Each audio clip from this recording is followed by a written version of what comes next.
नमस्कार मित्रों, देश से ट्यूशंस में आपका स्वागत है। इस वीडियो में हम सीखने वाले हैं 10th standard Maharashtra board new syllabus science 1 का 9th चैप्टर, जिसका नाम है कार्बन कंपाउंड्स। ये इसका 6th वीडियो है। आगे बढ़ने से पहले मेरी आपसे रिक्वेस्ट है कि प्लीज़ मेरे वीडियो को लाइक कीजिए, अपने दोस्तों के साथ भरपूर शेयर कीजिए। कुछ डाउट्स हो तो नीचे कमेंट में पूछिए, मेरे चैनल को सब्सक्राइब कीजिए और बेल आइकन को दबाइए। अगर आपको मेरे दूसरे वीडियोज़ देखने हैं तो आप डिस्क्रिप्शन में या कॉमेंट सेक्शन में जाकर उनकी लिंक्स को रेफर कर सकते हैं। तो चलिए शुरू करते हैं। Important carbon compounds, ethanol and ethanoic acid. एक है अल्कोहल, दूसरा है कार्बोक्सिलिक एसिड। तो उनके बारे में कुछ सीखने वाले हम। Ethanol and ethanoic acid are two of the commercially important carbon compounds. ये जो दोनों प्रोडक्ट्स है वो बहुत ही महत्वपूर्ण है। इनके काफ़ी इंडस्ट्रियल पर्पजेस है, ठीक है। Let us now learn more about them. At room temperature, colourless ethanol is a liquid and it's boiling points is 78 degree Celsius. जो इथेनॉल होता है वो कलरलेस होता है एट रूम टेम्परेचर और वो लिक्विड होता है। इसका बॉइलिंग पॉइंट जो होता है वो 78 डिग्री सेल्सियस होता है, यानी 78 डिग्री सेल्सियस को वो बॉइल होकर वेपराइज हो जाता है। Generally ethanol is called alcohol और स्पिरिट। इथेनॉल का दूसरा नाम अल्कोहल भी है या फिर स्पिरिट भी कहा जाता है। Ethanol is soluble in water in all proportion. सभी मात्राओं में, चाहे वो 2% लो, 4%, 10%, 15%, कितने भी परसेंटेज में लो, वो पूरा डिजोल्व होता है वाटर में। When aqueous solution of ethanol is tested with litmus paper, it is found to be neutral. Ethanol का जो एक्वियस सॉल्यूशन यानी क्या, पानी में डिजोल्व करने के बाद, तो वो जो होता है जब हम टेस्ट करते हैं, लिटमस पेपर आपको पता है एसिड है या बेस है वो बताता है, तो ये पता चलता है कि वो न्यूट्रल होता है, ना एसिडिक होता है ना बेसिक होता है। Consumption of small quantities of dilute ethanol shows its effect even though it is condemned, still it has remained socially widespread practice. तो इथेनॉल जो होता है यानी अल्कोहल, जो वाइन हो गई, बियर हो गई, शैंपेन वगैरह, उसमें अलग अलग परसेंटेज में अल्कोहल इथेनॉल ही होता है, ठीक है। तो उसका पीने का काफ़ी लोग पीते हैं, जो कि बुरी बात है, नहीं पीना चाहिए। इसके बहुत बुरे परिणाम होते हैं हेल्थ पर, लेकिन लोग पीते हैं। तो ये समाज में भी बुरा माना जाता है हमारे, लेकिन बहुत से लोग पीते हैं। Consumption of alcohol harms health in a number of ways. हमारे हेल्थ पर बहुत बुरे परिणाम होते हैं। लिवर सिरोसिस होता है, लीवर फेल हो जाता है, और भी बुरे परिणाम होते हैं। तो अल्कोहल पीना नहीं चाहिए। It adversely affects the physiological processes and the central nervous system. हमने ये सीखा है कि अलग अलग हमारी जो वर्किंग होते हैं ऑर्गन सिस्टम्स के, उस पर भी बुरा परिणाम करता है। और सेंट्रल नर्वस सिस्टम, आपने देखा है कि सेरेबेलम पर उसका बुरा परिणाम होता है, उसके कारण वो बैलेंस नहीं कर पाता व्यक्ति जो अल्कोहल पीती है। Consumption of even a small quantity of pure ethanol called absolute alcohol can be lethal. अगर प्योर इथेनॉल पीते हैं आप, यानी 100%, 99.99% अल्कोहल जो होता है उसे एब्सोल्यूट अल्कोहल भी कहा जाता है। अगर वो कोई पीता है तो वो प्राण घातक भी हो सकता है, उसके प्राण भी जा सकते हैं। Ethanol being good solvent, it is used in medicines such as tincture iodine, that is solution of iodine and ethanol, cough mixture and also in many tonics. तो इथेनॉल जो होता है वो अच्छा सॉल्वेंट होता है, इसमें बहुत से केमिकल्स मिक्स होते हैं, तो इसके कारण बहुत से मेडिसिन में भी यूज़ किया जाता है, काफ़ी डाइल्यूट फॉर्म में। बहुत डाइल्यूट फॉर्म होता है वो, 1% या 0.5% वगैरह। तो टिंक्चर आयोडीन में होता है, मैंने आपको बताया पहले भी। कफ मेडिसिन, जो खांसी की दवाइयाँ होती है, जो आपने सुना होगा आयुर्वेदिक मेडिसिन जो होती है, द्राक्षासव वगैरह, तो उसमें भी अल्कोहल होता है थोड़ा। और बाकी कई सारे टॉनिक्स में भी अल्कोहल होता है, ठीक है। Chemical properties of ethanol. You have learnt about the oxidation reaction of ethanol in a previous unit of this chapter. हमने पहले सीखा है oxidation reaction of ethanol, ethanol का जब ऑक्सीडेशन होता है तब क्या होता है उसके बारे में सब सीखा है पिछले वीडियो में। 2 more reactions of ethanol are as follows, और 2 रिएक्शंस कौन से हैं वो देखते हैं। The functional group OH plays an important role in the reactions of ethanol. तो हम कैसे रिएक्ट करता है फंक्शनल ग्रुप OH वो देखते हैं। रिएक्शन विथ सोडियम, सोडियम के साथ वो कैसे रिएक्ट करता है ethanol. 2Na plus 2CH3CH2OH gives 2CH3CH2ONa, that is sodium ethoxide plus H2 gas. So all the alcohols react with sodium metal to liberate hydrogen gas and form sodium alkoxide. तो सभी alcohols क्या करते हैं, react होते हैं sodium के साथ और वो हाइड्रोजन गैस रिलीज कर देते हैं और सोडियम अल्कोक्साइड यानी अल्किल जो है अल्कोहल, इसका जो कॉमन नेम होता है अल्किल अल्कोहल, जैसे इथाइल अल्कोहल है ये, तो अल्केनॉल जो आयुपैक नेम कहते हैं, स्टैंडर्ड आयुपैक नेम, मिथेनॉल हो गया, इथेनॉल हो गया, प्रोपेनॉल वगैरह, तो वैसे अल्केनॉल, तो ये जो है उससे सोडियम अल्कोक्साइड यानी मिथेनॉल अगर रिएक्ट होगा सोडियम के साथ तो वो सोडियम मिथॉक्साइड बनाएगा, इथेनॉल अगर रिएक्ट होगा तो सोडियम इथॉक्साइड बनाएगा, प्रोपेनॉल अगर रिएक्ट होगा तो सोडियम प्रोपॉक्साइड बनवाएगा। तो ऐसे उसका स्टैंडर्ड नाम है सोडियम अल्कोक्साइड, ये ऐसे सॉल्ट्स बनाता है, ये सॉल्ट है। In the reaction of ethanol with sodium metal, hydrogen gas and sodium ethoxide are formed as products. Hydrogen gas release हो जाता है और सोडियम इथॉक्साइड बन जाता है salt. Do you know methanol, that is CH3OH, the lower homologue of ethanol, is poisonous and intake of its small quantity can affect vision and at times can be lethal.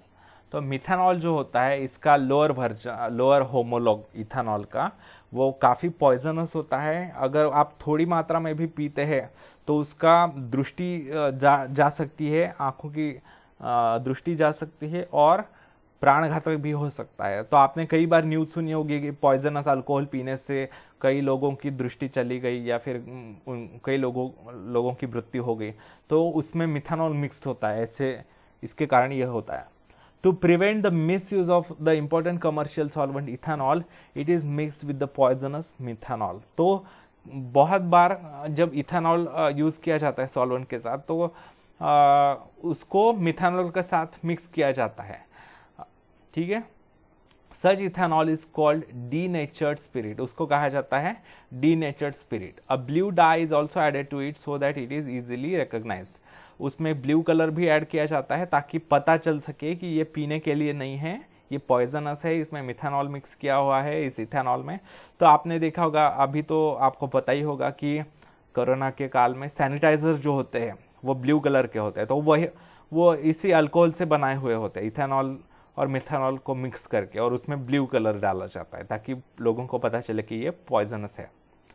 तो आपने ये भी सुनी होगी news कई बार अभी इस period में कि सैनिटाइज़र पीने के कारण जो है बहुत से लोगों की मृत्यु हो गई, तो ये इसी के कारण होता है।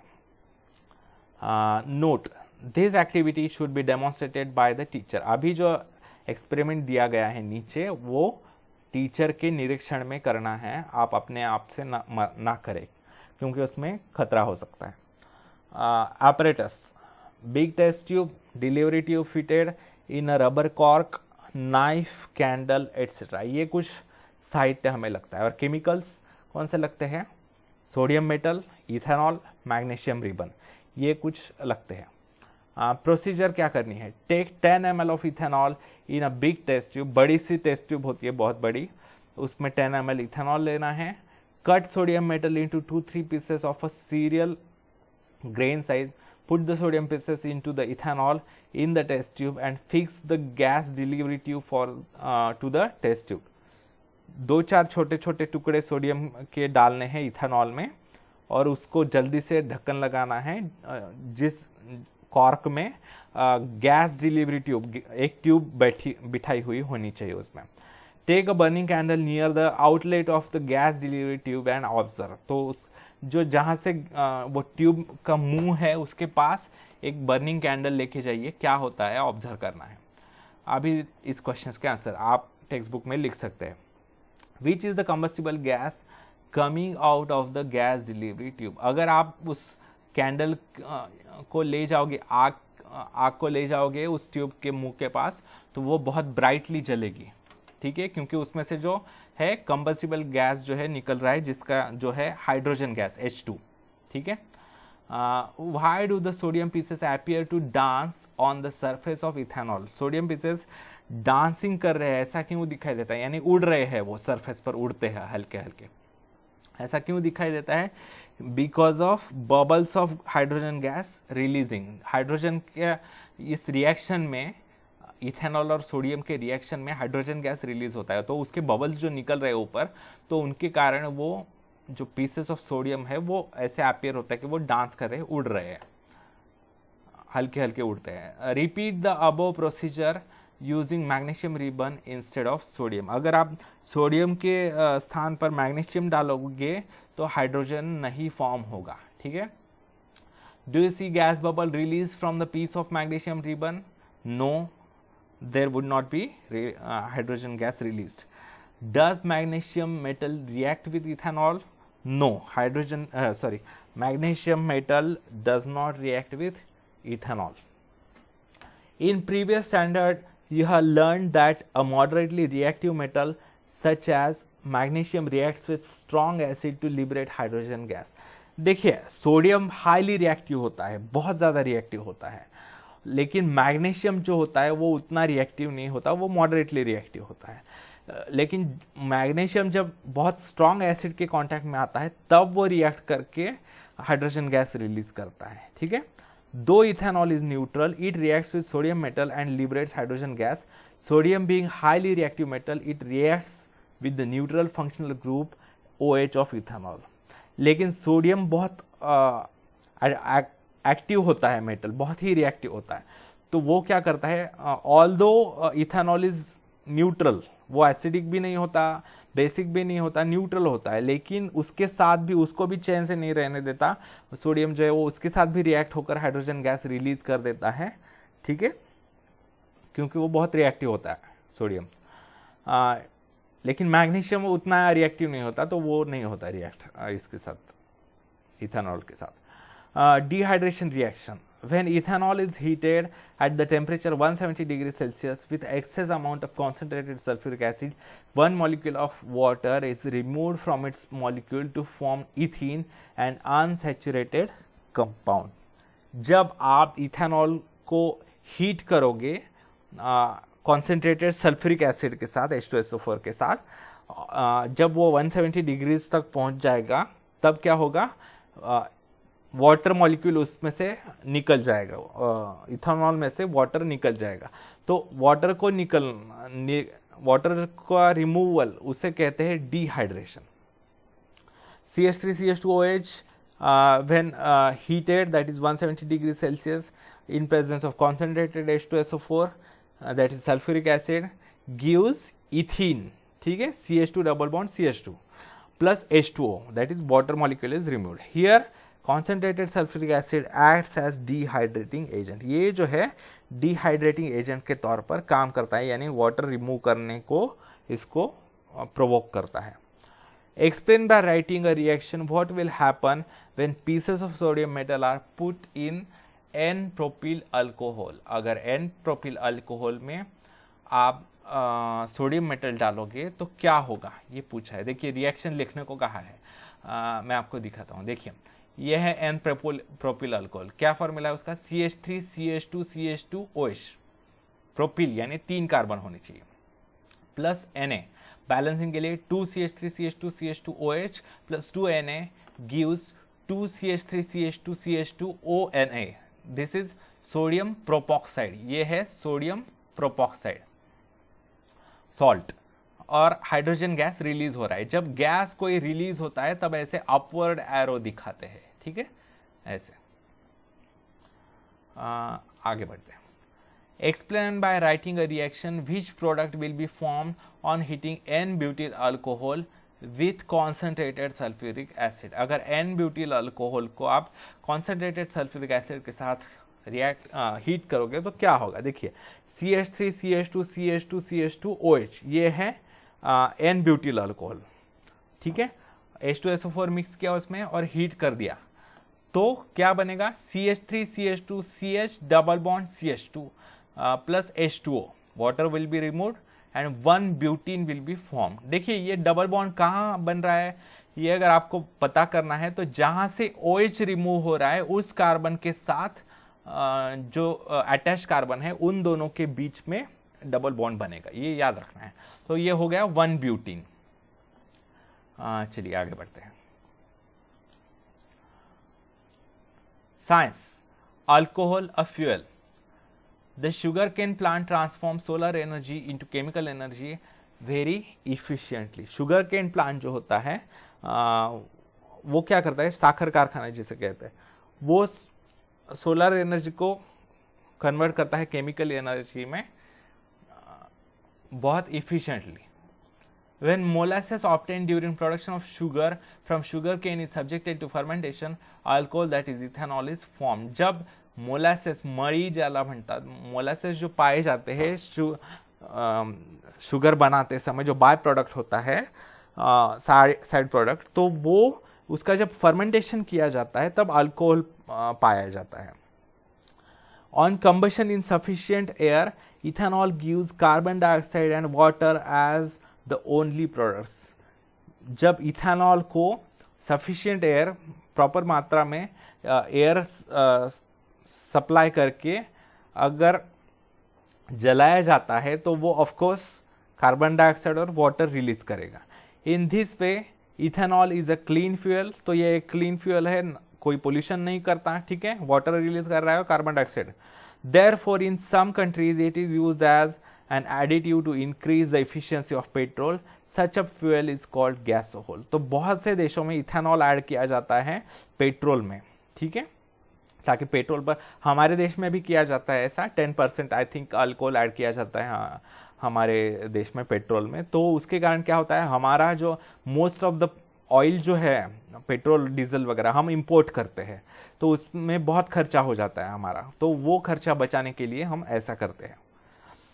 Ethanoic acid. Ethanoic acid is a colorless liquid with boiling point 118 degrees Celsius। Ethanoic acid is commonly known as acetic acid। ये जो है इथेनोइक एसिड, उसका कॉमन नाम है एसिटिक एसिड, जिससे विनेगर बनाया जाता है। तो उसका बॉइलिंग पॉइंट है 118 डिग्री सेल्सियस। कलरलेस होता है, लिक्विड होता है। It's aqueous solution is acidic and turns blue litmus red. तो ये इसका एक्वियस सॉल्यूशन यानी वाटर में डिसॉल्व करने के बाद इसका जो सॉल्यूशन बनता है वो एसिडिक होता है। ऑफ कोर्स एसिड है तो एसिडिक ही होगा। तो आपको पता है एसिड क्या करता है, litmus paper, blue litmus paper को रेड में कन्वर्ट कर देता है। अगर litmus paper, blue litmus paper उसमें डालोगे, आप डुबोगे तो वो रेड हो जाएगा। Vinegar which is used as preservative in pickles is 5 to 8% aqueous solution of acetic acid। Vinegar जो बनाया जाता है, जो पिकल्स में, केचप्स में वगैरह यूज किया जाता है एज ए प्रिजर्वेटिव, यानी लंबे समय तक वो अच्छा रहने के लिए उसे उसमें डाला जाता है, तो वो होता है 5 to 8% aqueous solution of acetic acid, यानी 5 से 8% उसमें एसिटिक एसिड होता है और बाकी रिमेनिंग परसेंटेज 92 to 95% जो होता है वो वाटर होता है। The melting point of pure ethanoic acid is 17 degree Celsius. Melting point जो होता है इथेनॉइक एसिड का वो 17 डिग्री सेल्सियस होता है, तो 17 डिग्री के नीचे वो सॉलिडिफाई हो जाता है। Therefore, during winter in cold countries, ethanoic acid freezes at room temperature itself and looks like ice। तो बहुत ही ठंडे देश जो होते हैं वहां पर विंटर सीजन में वो फ्रीज हो जाता है और आइस जैसा दिखाई देता है। Therefore, it is named glacial acetic acid। तो उसे ग्लेशियल एसिटिक एसिड के नाम से जाना जाता है जब वो सॉलिडिफाई होता था। ट्राई दिस एपरेटस, ग्लेज स्टाइल, glass rods, pH paper, blue litmus paper, ये एपरेटस चाहिए। केमिकल्स है dilute ethanoic acid, dilute hydrochloric acid, 2 acids लेने हैं। Procedure, place 2 strips of blue litmus paper on glaze tile। जो tile होती है उस पर दो स्ट्रिप्स रखने हैं, दो पट्टियां रखनी है ब्लू लिटमस पेपर की। Put 1 drop of dilute hydrochloric acid on 1 strip with the help of a glass rod. तो हाइड्रोक्लोरिक एसिड जो होता है HCl डाइल्यूट, उसका एक बूंद डालना है एक ब्लू लिटमस पेपर के स्ट्रिप पर with the help of glass rod. Put 1 drop dilute ethanoic acid with the help of another glass rod on the other strip, और दूसरा ग्लास रॉड लेना है, यही नहीं लेना क्योंकि वो मिक्स हो जाता है HCl प्लस इथेनॉइक एसिड। तो दूसरे रॉड से एक बूंद लेना है इथेनॉइक एसिड की और वो दूसरे स्ट्रिप पर डालना है। Note the color change taken place in the litmus strip. Repeat the same procedure using strips of pH paper. Note all the observation in the following table. तो pH पेपर लेना है, pH वैल्यू डिसाइड करने के लिए होता है वो, और लिटमस पेपर उन पर यूज करके देखना है और नीचे ऑब्जर्वेशंस लिखने हैं टेबल में। Substance, color change in blue litmus paper, corresponding pH that is scratch the unwanted color change seen on the pH paper, corresponding pH. Ethanoic acid अगर आप उसकी बूंद डालोगे तो blue litmus paper will change into red, यहां पर लिखना है रेड। देखिए, तो इससे पता चलता है अगर ब्लू लिटमस रेड बन जाता है तो उससे हमें पता चलता है कि वो एसिड है, ठीक है। और एसिड का पीएच हमेशा याद रखिए, पीएच स्केल जो होती है, पीएच की रेंज जो होती है वो 0 से 14 होती है, 0 से 14। तो 0 से 6 जो होते हैं वो एसिड्स होते हैं, और 7 जो होता है वो न्यूट्रल होता है, और 8 से 14 जो होते हैं वो बेसिक होते हैं, बेसिस। तो यहां पर करस्पॉन्डिंग पीएच क्या होगी, अंदाजा एसिड है, रेड बना है, इसके कारण वो लेस देन 7, ये पूरा स्क्रैच करना है और यहां पर ये यही रखना है। Colour change seen on the pH paper, pH paper जो होता है वहां पर उसके बारे में इंफॉर्मेशन वीडियो मैंने शेयर किया है डिस्क्रिप्शन में, वहां पर जाकर आप देख सकते हैं लिंक पर क्लिक करके। तो पीएच पेपर या पीएच इंडिकेटर कहा जाता है, उस पे एक पेपर होता है, वो किसी एसिड में या बेस में किसी केमिकल में डुबोने के बाद वो कलर चेंज करता है, और उसमें जो कलर आता है उसके अनुसार एक पीएच स्केल दी जाती है। स्केल पर हम मैच करके देख सकते हैं कि कौन सा कलर आने पर कितनी उसकी पीएच वैल्यू है। तो देखिए, जब ये ग्रीन कलर का हो जाता है तब ये यहां पर लिखना है ग्रीनिश, तब वो पीएच होता है 6 to 6.5, ठीक है, लेस देन 7 है यानी एसिडिक। तो देखिए, जितना कम होगी पीएच वैल्यू उतना वो स्ट्रॉन्ग एसिड होगा, यानी अगर 1 वैल्यू है तो बहुत ही स्ट्रॉन्ग होगा, 2 है तो थोड़ा कम होगा, 3 है तो बहुत और कम होगा, ऐसे 6 तक कम होते जाएगा, और 7 पर जब आएगा वो न्यूट्रल हो जाएगा। फिर उसके बाद 8 आने के बाद वो वीक बेस हो जाएगा, 9 पर आने के बाद थोड़ा सा स्ट्रॉन्गर बेस, ऐसे 10, 11, 12, 13 होने के बाद स्ट्रॉन्गर स्ट्रॉन्गर स्ट्रॉन्गर होते जाएगा बेस, और जो 14 होगा वो स्ट्रॉन्गेस्ट बेस होगा। बेस यानी अल्कली, वाटर सोल्यूबल। तो ये acids, basis and salts chapter में है आपको। तो यहां पर लिखना है 6 to 6.5 पीएच।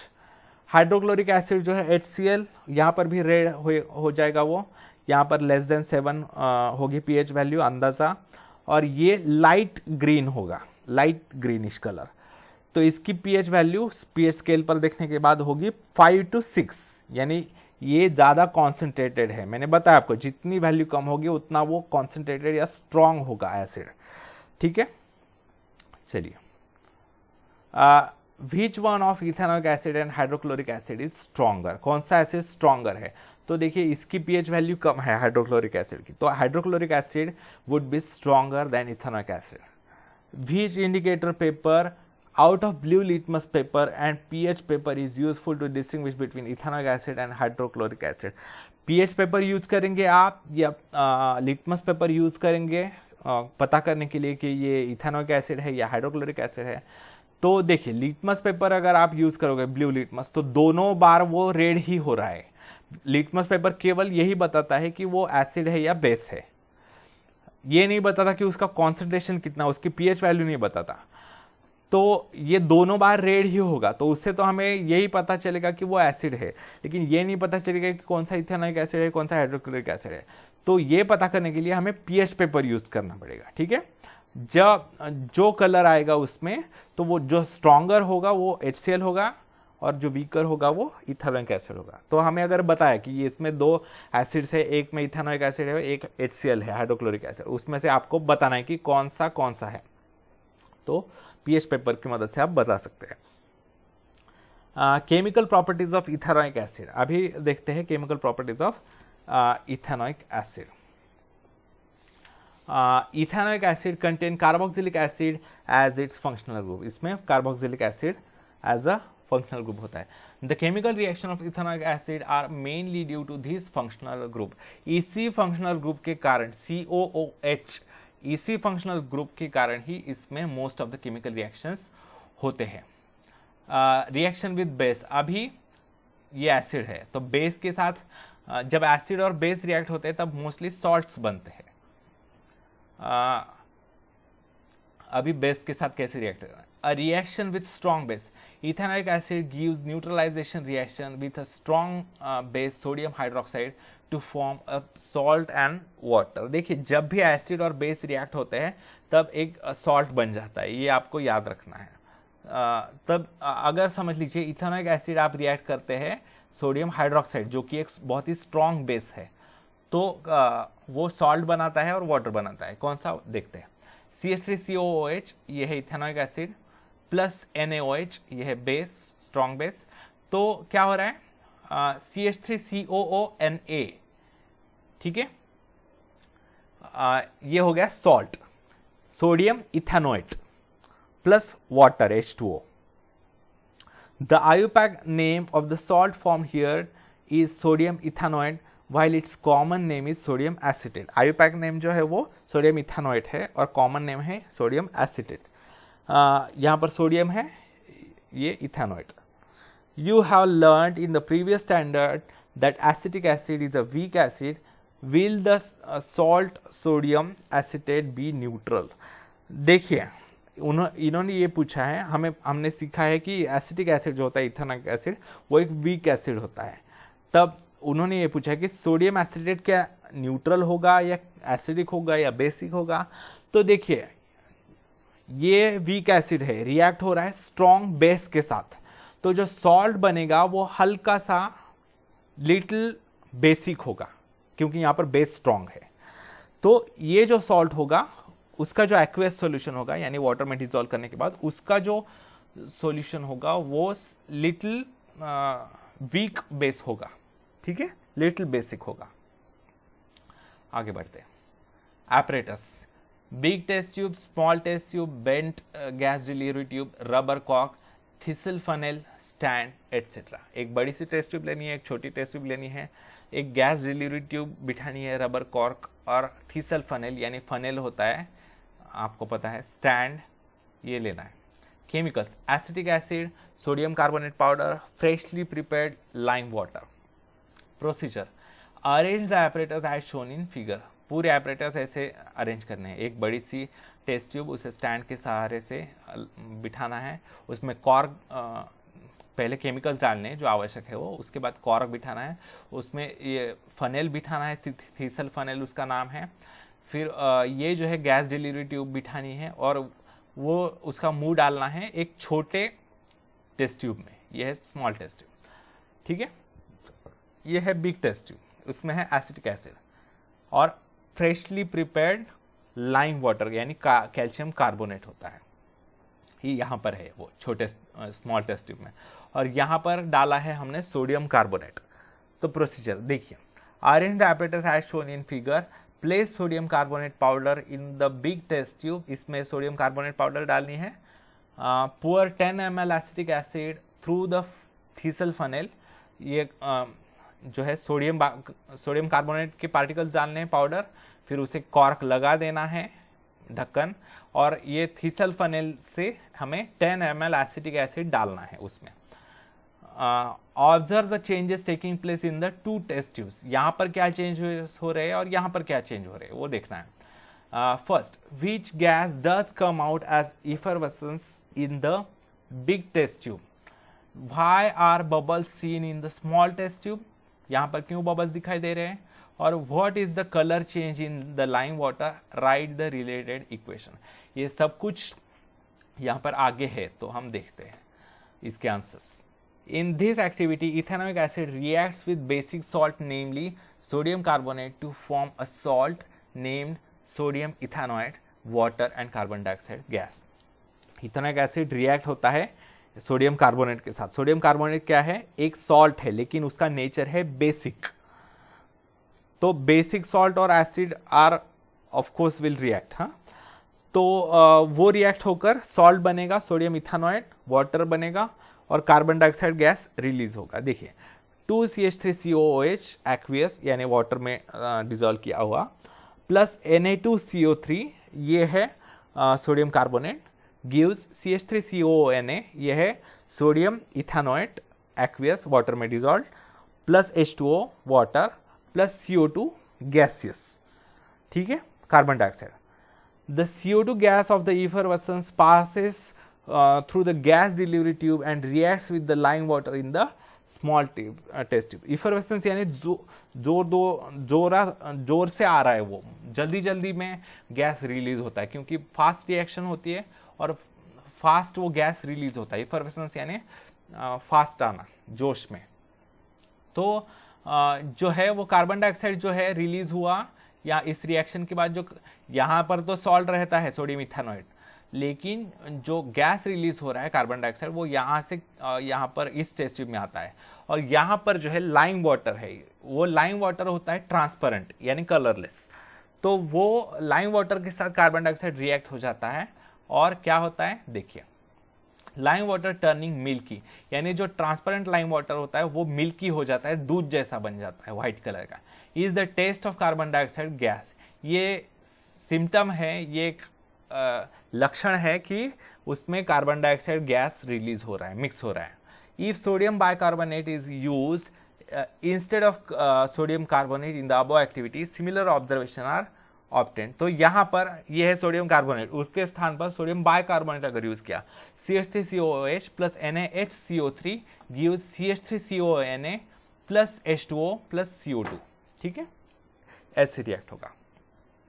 तो explain with reaction why does the lime water turn milky in the above activity. तो लाइम वाटर जो ट्रांसपेरेंट होता है उसमें कार्बन डाइऑक्साइड मिक्स होने के बाद वो मिल्की क्यों हो जाता है, ये पूछा है. देखिए ये रिएक्शन होते हैं, ये है लाइम वाटर का फॉर्मूला CaOH ट्वाइस.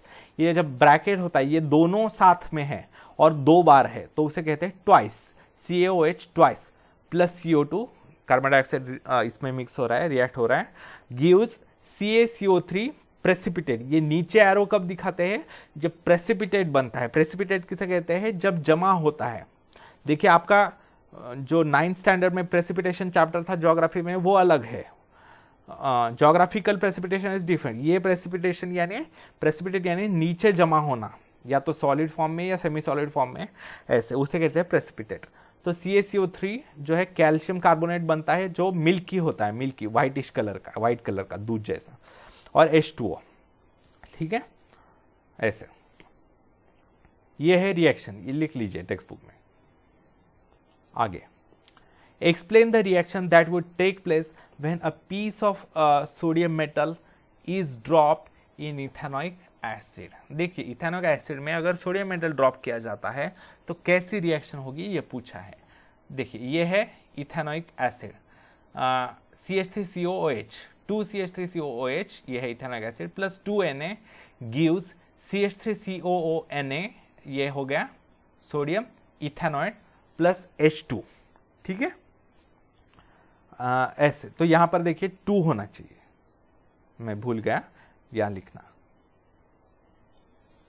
देखिए 2CH3COOH plus 2Na gives 2CH3COONA that is sodium ethanoate plus H2. ये गैस जब रिलीज होता है, तब ऊपर एरो दिखाया जाता है, जब प्रेसिपिटेट आता है तब नीचे एरो दिखाया जाता है. आपके टेक्स्ट बुक में नहीं दिखाया कई बार, लेकिन ये मेथड स्टैंडर्ड पद्धत है. ठीक है.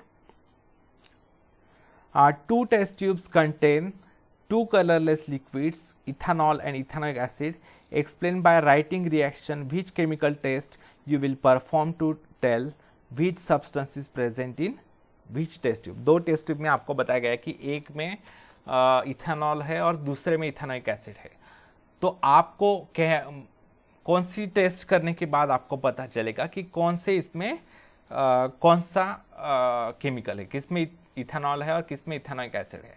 तो ये मैं दिखाता हूं, रुकिए। तो देखिए इसका आंसर जो है, इथेनॉल जो है वो सोडियम बाइकार्बोनेट के साथ बिल्कुल रिएक्ट नहीं करेगा, कोई रिएक्शन नहीं दिखाएगा। लेकिन इथेनोइक एसिड जो है वो सोडियम बाइकार्बोनेट के साथ रिएक्ट करके कार्बन डाइऑक्साइड गैस रिलीज करेगा। यानी जो गैस रिलीज हो रहा है आप उसे लाइम वाटर के साथ रिएक्ट करवा के देख सकते हैं क्या वो मिल्की होता है। तो वो जब मिल्की हो जाएगा तब आपको पता चलेगा कि ये जो है इथेनोइक एसिड है। ठीक है, तो ये उसकी ऐसी रिएक्शन होगी। ये है CH3COH ethanoic acid plus NaHCO3 that is sodium bicarbonate gives CH3CONA plus H2O plus CO2 releasing gas release. ठीक है, तो ऐसे होगा। इथेनॉल जो है वो रिएक्ट नहीं होगा। ठीक है, तो इस वीडियो में यही तक मित्रों। अगर आपको मेरा वीडियो अच्छा लगे तो प्लीज़ मेरे वीडियो को लाइक कीजिए, अपने दोस्तों के साथ भरपूर शेयर कीजिए। कुछ डाउट्स हो तो नीचे कमेंट में पूछिए। मेरे चैनल को सब्सक्राइब कीजिए। अगर आप मेरे दूसरे वीडियो देखना चाहते हैं तो मैंने उनकी लिंक डिस्क्रिप्शन में दी है, आप वहाँ जाकर देख सकते हैं। धन्यवाद मित्रों, आपका दिन शुभ जाए।